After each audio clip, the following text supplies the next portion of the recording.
साथियों, आज 26 जनवरी के उपलक्ष्य में आपको 2 शब्द झंडे के बारे में सुनाना चाहती हूँ।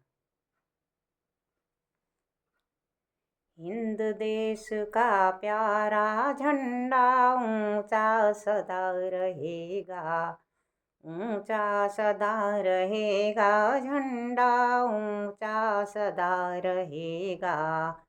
हिंद देश का प्यारा झंडा ऊंचा सदा रहेगा, ऊंचा सदा रहेगा, झंडा ऊंचा सदा रहेगा।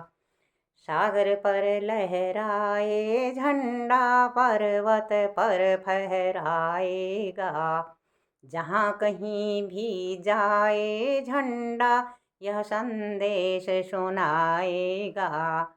जहाँ कहीं भी जाए झंडा, यह संदेश सुनाएगा।